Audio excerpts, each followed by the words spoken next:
Bismillahirrahmanirrahim. Assalamualaikum warahmatullahi wabarakatuh.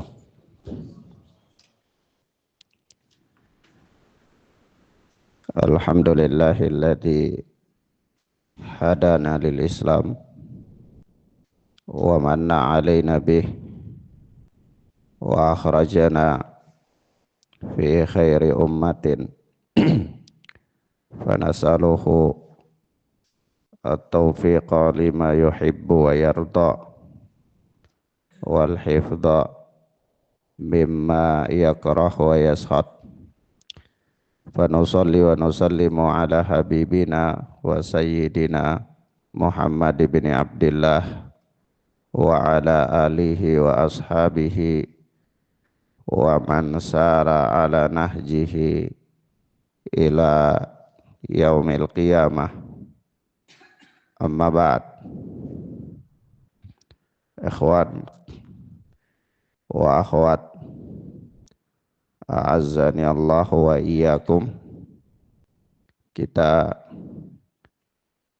lanjutkan pelajaran kita masih dengan kitab Syarh Sunnah oleh Al-Imam Al-Muzani rahimana wa rahimahullah. Telah berlalu kita membicarakan beberapa hal yang berkaitan dengan menyikapi ahlul bid'ah, dan perlu sebelum kita masuk pada bab yang baru, ada beberapa hal yang perlu kita berikan catatan. Yang pertama, bahwa kalau kita bicara tentang menyikapi ahlul bid'ah, maka siapakah yang dimaksud dengan ahlul bid'ah itu? Siapakah yang dimaksud dengan pelaku bid'ah? Kita katakan yang dimaksudkan dengan pelaku bid'ah adalah orang yang membuat bid'ah atau orang yang beramal dengan amalan-amalan bid'ah. Maka mereka itu adalah para pelaku bid'ah.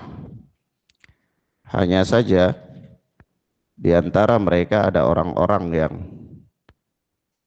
hanya mereka itu adalah awamnya, orang-orang awam dari kalangan para pelaku bid'ah, orang-orang yang hanya sekedar ikut-ikutan, taklid, yang dia sendiri tidak berjalan di atas dalil. Dan ada di antara mereka orang-orang yang memang para da'inya, para da'i yang menyeru kepada kebid'ahan, dan dia membela kebid'ahan yang telah terjadi atau telah ramai diamalkan dan dianggap sebagai bagian dari ibadah. Nah, di antara dua golongan ini, menyikapinya adalah jika dia itu adalah bagian dari para da'i yang tidak lagi dapat ditegakkan hujah atasnya, maka dia wajib diboikot. Dia dijauhi, dan memboikotnya itu adalah bagian daripada upaya mendekatkan diri kepada Allah Subhanahu wa ta'ala. Namun hal ini perlu dipertimbangkan. Pertimbangannya ini kenapa? Karena berkaitan dengan tercapainya kemaslahatan dan menolaknya kemudaratan.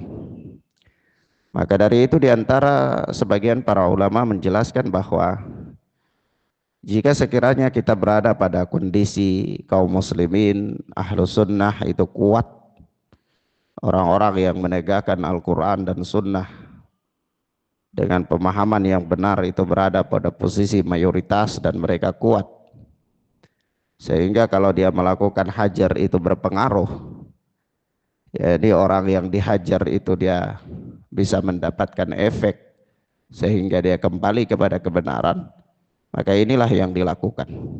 Inilah yang dilakukan. Tetapi kalau sekiranya dalam posisi sebagai ahlus sunnah dalam posisi lemah, orang-orang yang berpegang teguh dengan Al-Quran dan sunnah itu dalam posisi lemah, mereka juga tidak mempunyai kekuatan dan mereka juga adalah minoritas, maka yang mereka lakukan adalah cukup membantah penyimpangan-penyimpangannya saja. Cukup membantah penyimpangan-penyimpangan ahlul bid'ah saja, itu sudah cukup.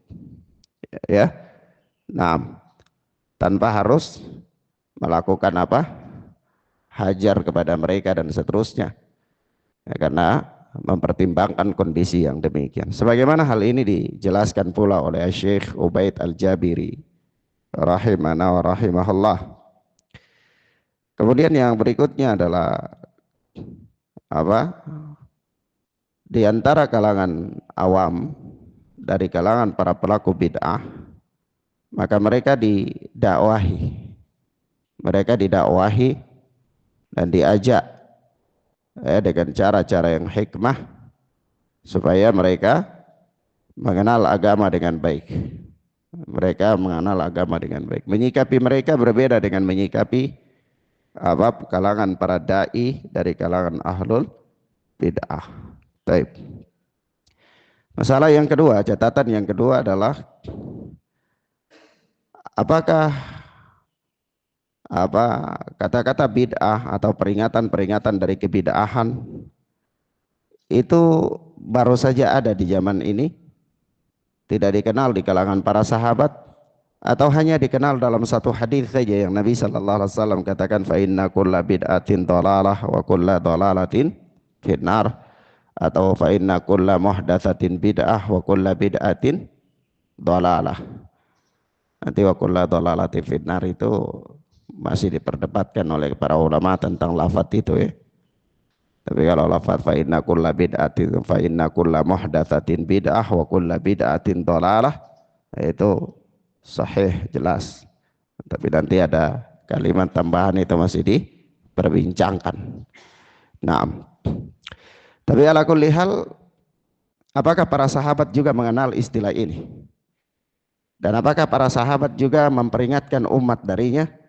Atau hanya ini adalah sesuatu yang hanya diucapkan oleh Rasulullah sallallahu alaihi wasallam dan tidak dikenal setelahnya di kalangan para sahabat ridwanullahi alaihim ajma'in?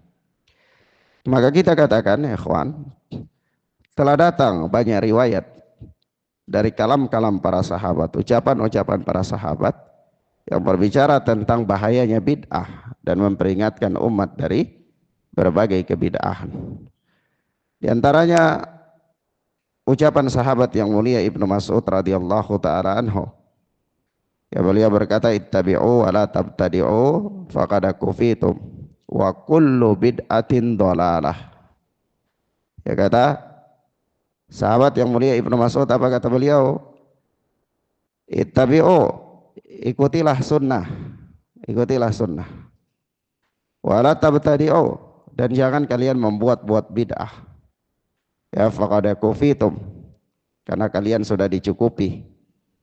Kalian sudah dicukupi. Wa kullu bid'atin dhalalah, dan setiap bid'ah itu adalah sesat, kata Ibnu Mas'ud radhiyallahu taala anhu.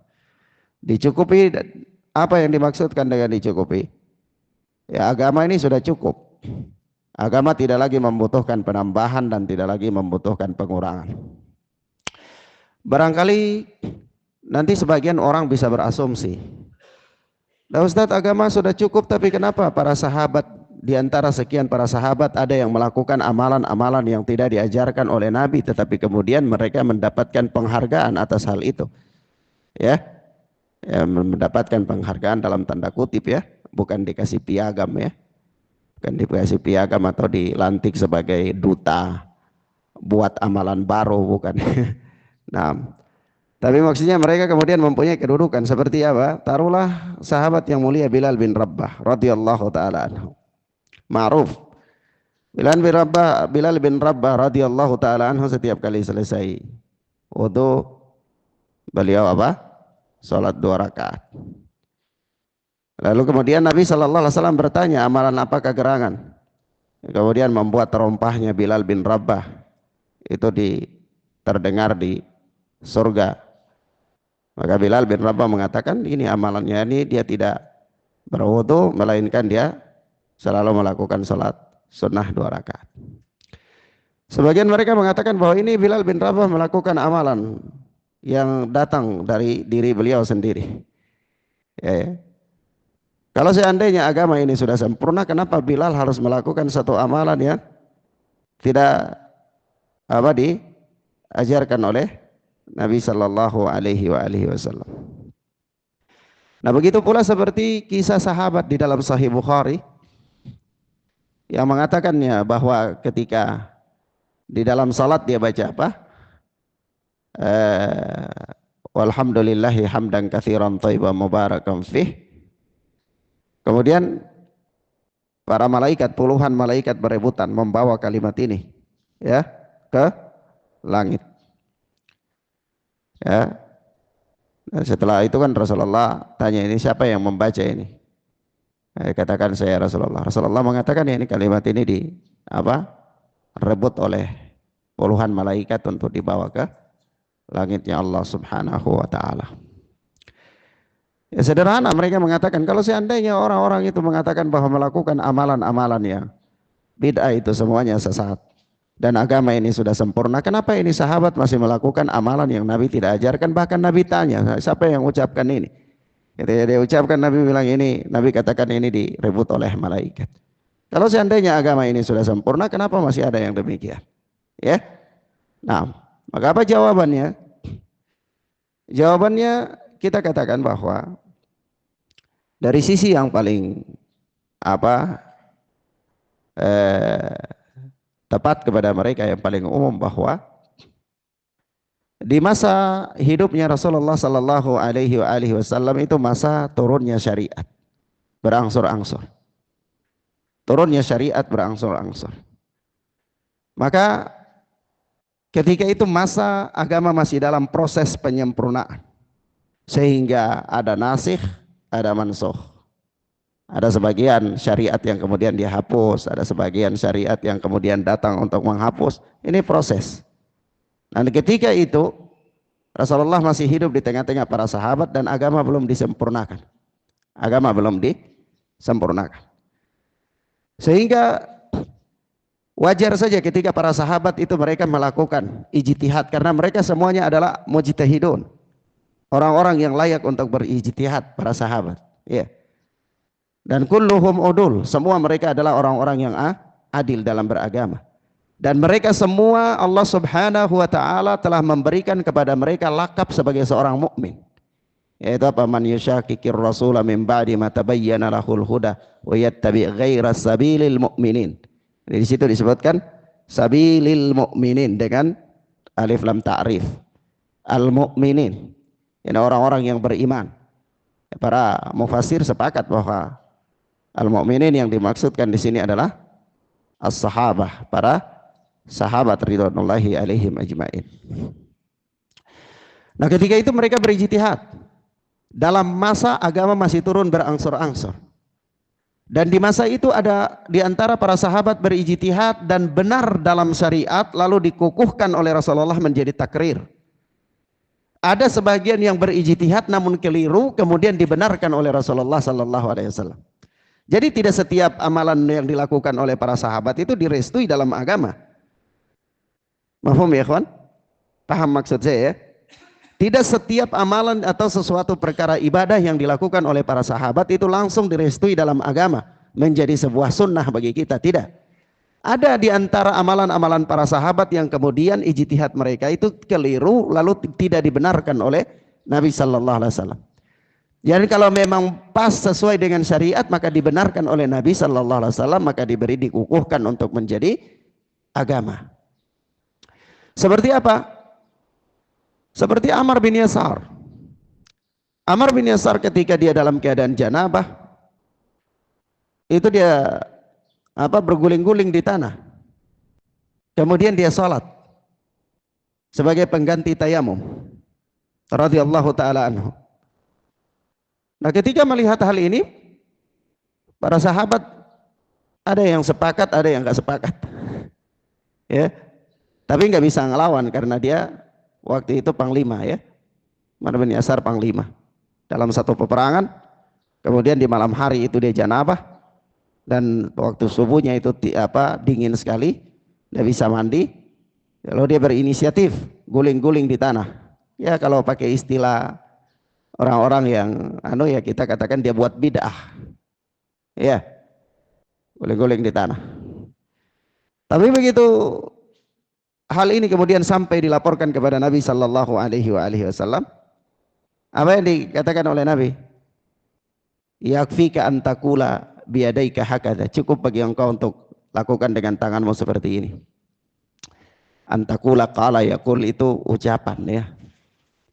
Dalam bahasa Arab secara harfiah itu kan maknanya berucap.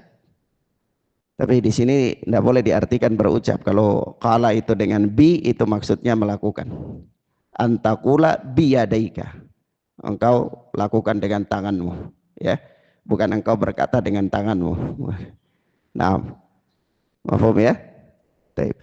Maka Nabi sallallahu alaihi wasallam mengatakan yakfika antakula biyadaika hakada. Cukup bagi engkau untuk lakukan dengan kedua tanganmu seperti ini. Nabi mengajarkan dia tata cara apa? Tayamum. Sebagaimana datang dalam Sahih Bukhari dan juga datang dalam Sahih Muslim. Nah, ini menunjukkan kepada kita bahwa apa? Ijtihad sahabat ini keliru ternyata. Karena keliru maka tidak sejalan dengan syariat, maka Nabi benarkan.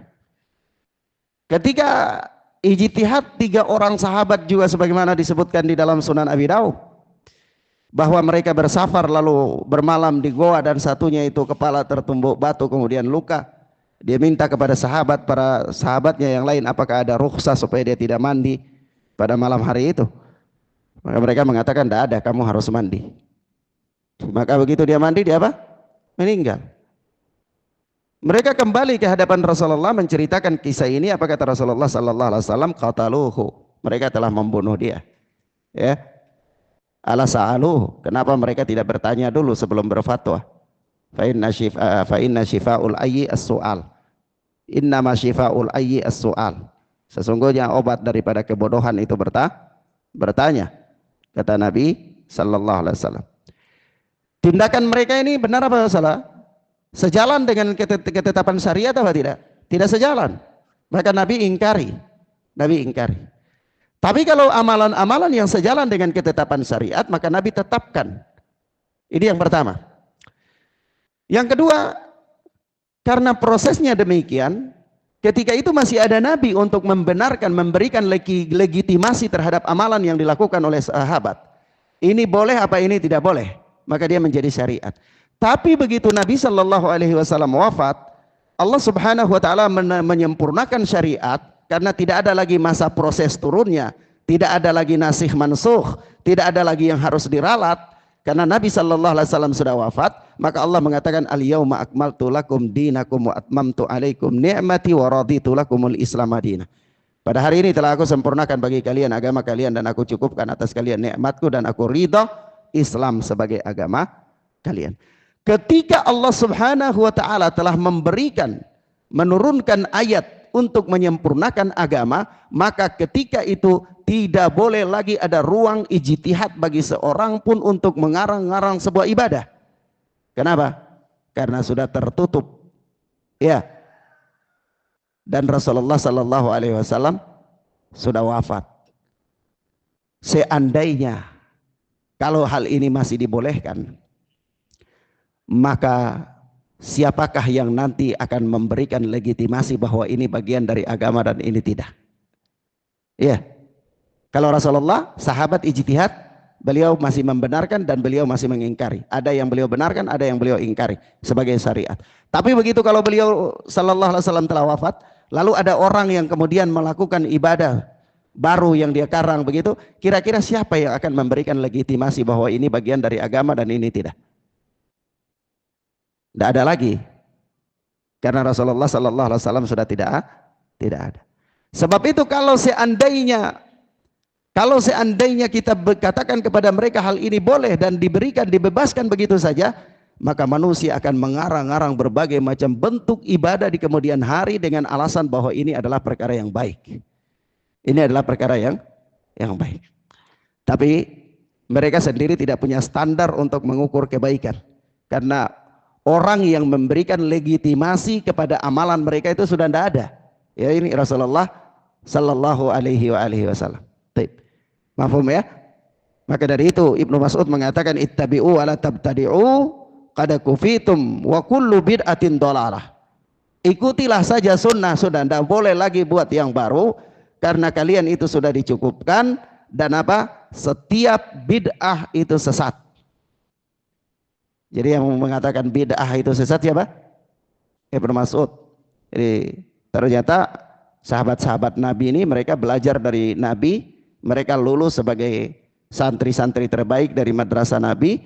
Jadi apa? Wasiat-wasiat Nabi itu dipegang oleh mereka.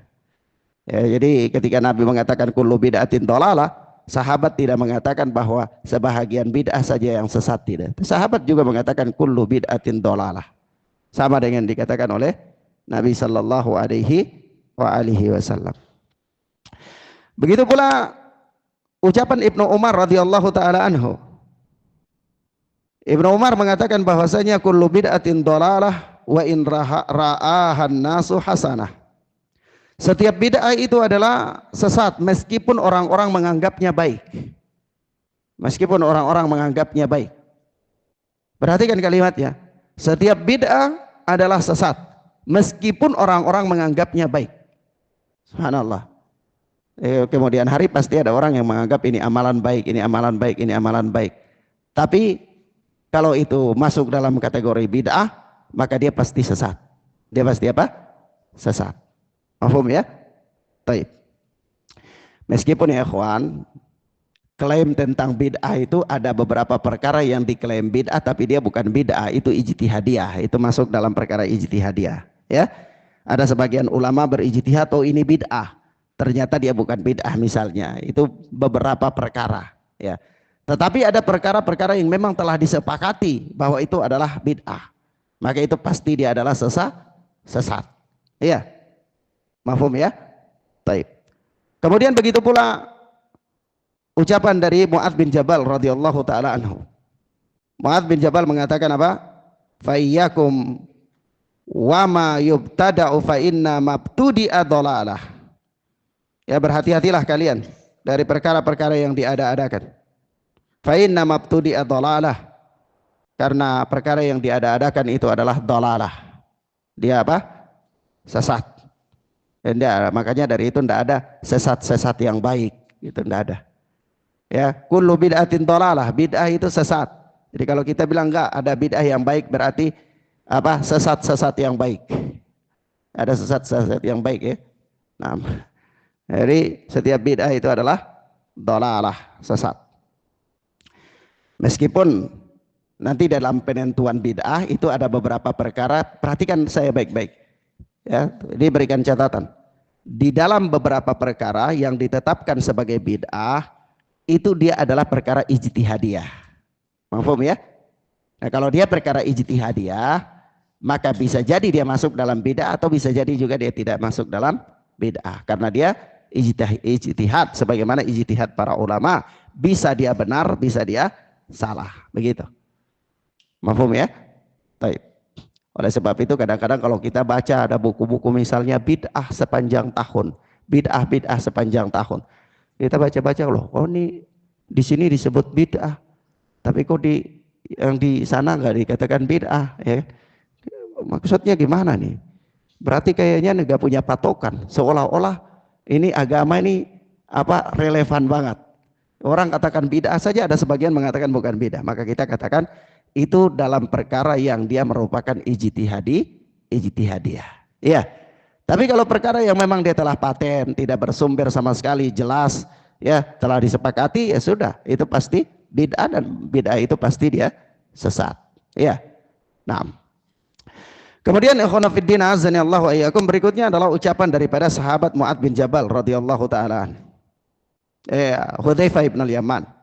radhiyallahu taala anhu. Hudzaifah bin Yaman mengatakan kullu bid'atin lam yata'abbadu biha ashabu Rasulillah sallallahu alaihi wasallam fala tata'abbadu biha fa innal awwala lam yada lil akhiri maqalan fattaqullaha ya ma'syaral qurra khudhu tariqa man kana qablakum. Kata Hudzaifah bin Yaman bahwa kullu ibadatin lam yata'abbad biha ashabu Rasulillah sallallahu alaihi wasallam, setiap ibadah yang para sahabat Nabi tidak beribadah dengannya, fala tata'abbadu biha, maka jangan kalian beribadah dengannya. Ya. Jadi berarti kesimpulannya, apa-apa yang dilakukan oleh para sahabat itu baik. Kalau mereka lakukan sebagai suatu bentuk ibadah, itu kalian lakukan. Tapi kalau mereka tidak lakukan, jangan kalian lakukan. Ya, setiap ibadah yang para sahabat Nabi tidak beribadah dengannya, maka jangan kalian beribadah dengannya. Ya, jangan kalian beribadah dengannya. Fa innal awwala lam yada lil akhiri maqalan. Karena apa? Generasi yang pertama itu tidak menyisahkan peluang komentar untuk generasi yang akhir. Apa maksudnya? Maksudnya kalau seandainya apa-apa yang dianggap baik itu adalah bagian baik dari agama, maka pasti generasi yang pertama itu telah melakukannya, telah mengucapkannya, dan tidak ada lagi peluang bagi orang-orang belakangan. Artinya orang-orang belakangan, bukan orang-orang belakangan tahu perkara ini, orang-orang yang pertama nggak tahu, bukan. Bukan, oh para sahabat kok nggak mengamalkan, oh ini mereka nggak tahu ini, nggak tahu ini baik, kami saja yang tahu. Misalnya gitu, nggak ada. Karena tidak ada tersisa suatu kebaikan yang dilewati oleh para sahabat, pasti mereka lakukan, pasti mereka ucapkan. Ya, mahfum ya. Jadi kalau mereka melakukan suatu bentuk ibadah, maka itu pasti baik. Kalau ada satu bentuk ibadah yang tidak dilakukan oleh mereka, maka tinggalkan. Kenapa? Karena mereka tidak menyisahkan ruang bagi kita di belakangan hari untuk kemudian melakukan sendiri yang tidak mereka lakukan. Ya, maka dari itu Imam Ahmad rahimahullah itu ketika berdialog dengan tokoh Mu'tazilah itu di hadapan Amirul Mukminin, itu pertanyaan beliau dua. Pertanyaan pertama begini, yang engkau dakwahkan ini, yang engkau serukan ini, diketahui diserukan oleh Rasulullah, Abu Bakar, Umar, Uthman apa tidak? Ali apa tidak? Dia katakan, ya mereka tidak menyeru seperti ini. Kata Imam Muhammad, subhanallah, engkau menyeru sesuatu, engkau mendakwakan sesuatu yang Rasulullah, Abu Bakar, Umar, Uthman, Ali tidak dakwakan. Oh, dia bilang, oh enggak, mereka menyerunya, mereka berdakwah kepadanya, mereka tahu perkara ini, tapi mereka tidak mendakwakannya. Engkau subhanallah, engkau mengetahui satu perkara yang diketahui oleh Abu Bakar, oleh Rasulullah, Abu Bakar, Umar, Uthman, Ali, tapi mereka tinggalkan. Mereka tahu tapi mereka tinggalkan. Lalu engkau mendakwakannya, engkau tahu dan engkau mendakwakannya, padahal mereka meninggalkannya. Iya. Dia bilang, oh mereka nggak tahu. Kata Imam Ahmad, subhanallah, engkau mengetahui sesuatu yang Rasulullah, Abu Bakar, Umar, Uthman, Ali tidak tahu. Bisa nggak? Ya. Akhirnya terdiamlah dia. Maka sang khalifah pun masuk, dengan sebab itu Allah memberikan hidayah kepada sang khalifah dan Imam Ahmad dibebaskan. Ini pertanyaannya pertama, mereka tahu nggak yang engkau serukan ini? Tahu. Mereka dakwakan enggak? Mereka enggak dakwakan. Berarti mereka tahu tapi tidak dakwakan. Iya. Berarti engkau mendakwakan sesuatu yang mereka tahu dan mereka tinggalkan. Paham maksudnya? Oh enggak, mereka enggak tahu. Lebih parah lagi, subhanallah. Engkau lebih alim dari mereka berarti. Rasulullah, Abu Bakar, Umar, Uthman dan Ali tidak tahu sedangkan engkau tahu. Itu mustahil. Iya. Apa? Mustahil. Maka di sini perhatikan ucapan Hudzaifah bin Yaman. Sesuatu yang para sahabat Nabi tidak beribadah dengannya, maka jangan engkau beribadah dengannya. Jangan engkau beribadah dengannya. Kenapa? Karena apa? Fa innal awwala lam yada' lil akhiri maqalan. Karena generasi yang pertama itu tidak meninggalkan ruang kepada generasi yang belakangan. Atau istilah yang paling gampangnya, yang paling populer, laukana khairan la sabakuna ilaihi. Kalau seandainya itu baik, niscaya apa? Pasti mereka sudah lakukan. Ya kalau mereka sudah lakukan itu kebaikan-kebaikan, mereka tidak berikan ruang kepada kita, pasti mereka telah mendahului kita untuk melakukannya. Ya. Nah, maka kemudian beliau berkata, fattaqullaha ya ma'asyaral qurra, bertakwalah kalian kepada Allah wahai para pembaca Al-Qur'an, khudhu tariqa man kana qablakum, berpeganglah dengan jalan orang-orang sebelum kalian. Ya, cukup komitmen dengan jalan orang-orang sebelum kalian. Baik. Kemudian kita lihat ucapan Al-Imam Al-Muzani rahimana wa rahimahullah. Wa yuqalu bi fadli khalifati Rasulillah sallallahu alaihi wasallam Abi Bakrin As-Siddiq fahuwa afdalul khalqi wa akhyaruhum ba'da Nabi sallallahu alaihi wasallam. Ya, dan dikatakan tentang keutamaan khalifah Rasulullah sallallahu alaihi wasallam Abu Bakar As-Siddiq. Fahuwa afdalul khalqi, beliau adalah manusia terbaik. Wa akhyaruhum ba'da Nabi sallallahu alaihi wasallam, dan yang paling terpilih, manusia paling terpilih dari kalangan para sahabat Nabi setelah Nabi sallallahu alaihi wasallam, atau manusia terpilih setelah Nabi sallallahu alaihi wasallam. Karena ada riwayat yang mengatakan Abu Bakar As-Siddiq itu bahkan beliau adalah orang terbaik setelah para nabi dan para rasul. Jadi bukan hanya di umat ini, bukan. Ya, secara keseluruhan umat manusia ini, ya dari awal sampai akhir, itu selain dari para nabi dan para rasul, yang paling terbaik adalah Abu Bakar As-Siddiq radhiyallahu taala anhu. Ya. Loh Ustadz, iya, nanti kita bacakan riwayatnya. Jadi apa? Terbaiknya Abu Bakar As-Siddiq itu bukan hanya pada umat Muhammad sallallahu alaihi wasallam. Mafhum ya ikhwan? Tapi secara keseluruhan umat manusia selain dari para nabi dan para rasul, yang terbaik itu adalah Abu Bakar As-Siddiq radhiyallahu taala anhu. Jadi Abu Bakar itu diberikan gelar As-Siddiq. Itu pantas bagi beliau. Kepantasannya itu apa? Kita sebutkan pada pembahasannya. Kemudian kata beliau, kata Imam Al-Muzani, wa nuthanni ba'dahu bil Faruq wa huwa Umar bin Al-Khattab. Dan kami hitung yang kedua dari umat ini, ya, setelah Nabi, kemudian yang kedua, kami hitung yang kedua menempati posisi yang kedua itu adalah Al-Faruq. Jadi di sini Al-Imam Al-Muzani juga tidak menyebutkan nama, beliau menyebutkan gelar dulu baru nama. Apa maksudnya? Beliau ingin menyebutkan kepada kita gelar-gelar ini adalah pantas bagi mereka-mereka ini. Nanti sisi kepantasannya mana? Ada nas yang menerangkan tentang sisi kepantasannya. Iya. Nah, oleh sebab itu para ulama di situ membahas ya tentang gelar yang diberikan kepada Ali bin Abi Thalib, yaitu karamallah. Ya, karamallahu wajhah atau alaihi salam misalnya. Apakah ini pantas khusus bagi beliau atau gimana? Itu juga dibahas oleh ulama. Makanya di sini Al-Imam Al-Muzani menyebutkan kedudukan sahabat ini dengan menyebutkan apa? Gelar mereka. Baik. Demikian ikhwan, kita cukupkan sampai di sini. Ini memang waktu cepat ya. Waktu cepat, jadi ya, kita berdoa kepada Allah Subhanahu wa taala supaya kita masih tetap diberikan keistiqomahan supaya bisa terus beribadah, ngaji. Yang mudah-mudahan umur kita itu bermanfaat dengan semakin pendeknya waktu. Yang belum berkegiatan, ya segera berkegiatan sebelum keluarnya Ya'juj dan Ma'juj, sebelum munculnya Dajjal. Ya, yang belum menikah, yang belum kerja, ya, yang mau gali emas ya sebelum keluarnya Dajjal atau Ya'juj dan Ma'juj. Wallahu a'lam bissawab. Hadanallahu wa iyyakum, barakallahu fikum. Wa sallallahu ala nabiyina Muhammad wa ala alihi washabbihi wasallam. Subhanakallahumma bihamdika asyhadu an la ilaha illa anta astaghfiruka wa atubu ilaik. Wassalamualaikum warahmatullahi wabarakatuh.